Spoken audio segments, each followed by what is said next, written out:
There he is. Oh, that's a good fish, actually. Ooh, look at that chunk, boy. Look at the belly on that thing. Son, look at the gut on that thing right there. Fish on. That's a toad, brother. Golly. Part of this adventure for me was an opportunity to test out a new product that, you know, I'm going to be honest with you, I was on the fence for years, and that's the new to me, Curado DC. And the DC stands for digital control. And what the digital control does is it maintains control of the spool to prevent you from having an overrun, also known as a backlash. And there's a lot of science behind it that I won't get into, but basically what it does is it's mindless. You don't have to think about it. And when I knew that the vast majority of this trip I was going to be throwing a chatterbait, I paired this Curado DC up with my G Loomis IM Pro chatterbait rod. And I knew that way I would get the most work out of it. And I opted for the 6:2-to-1 gear ratio in this one. They also offer it in higher speed gear ratios. But I really want that workhorse reel before I decided if I was going to add the other ones to the arsenal. When you first get the reel and you start casting it, you notice it has almost a Star Wars type sound effect to it every time you make a cast. And in the beginning, I didn't know if I was going to like it. And honestly, now it feels like I'm firing off a laser gun every time I make a cast. So it's actually kind of cool. And I also am kind of one of those people that I feel like, well, I know how to cast. What do I need a DC reel for? But I liken it to cruise control. Yeah, you can easily hold your foot on the gas and maintain your speed.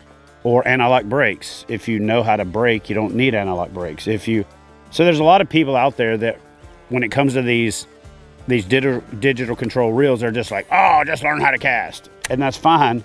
But that doesn't help you in some situations like skipping with bait casters, which is very difficult for a lot of people, or casting light lures into the wind. And I've cast light lures into the wind. I've moved this reel around to 2 or 3 different rods over the course of the last couple days. But it's really performed really well throwing this chatterbait all day, catching largemouth and catching snakehead. And I got to be honest with you guys, I didn't realize that even as an accomplished caster, which I feel like I am, you know, you still get the occasional backlash and overrun and things like that. But what I love about this reel is it gets people who are intimidated by casting reels into using casting reels. It's got a basic simple setup. It's got 4 settings on it. One of those settings is open, or 5 settings. One of those is open so that you can spool it. And then you've got a 1 setting, which is free spool. 2 is braid and fluorocarbon, 3 is mono.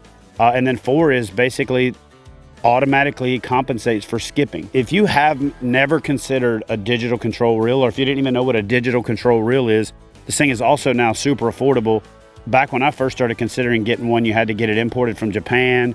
They were $400, $500, $600. This thing is now $249, super affordable. And I will be adding 2, maybe 3 more of these to my arsenal because it's the ultimate hand it to a buddy who doesn't know how to fish a bait caster reel and say, backlash it. Go ahead. I dare you. Here it is. Oh, yeah. Yeah.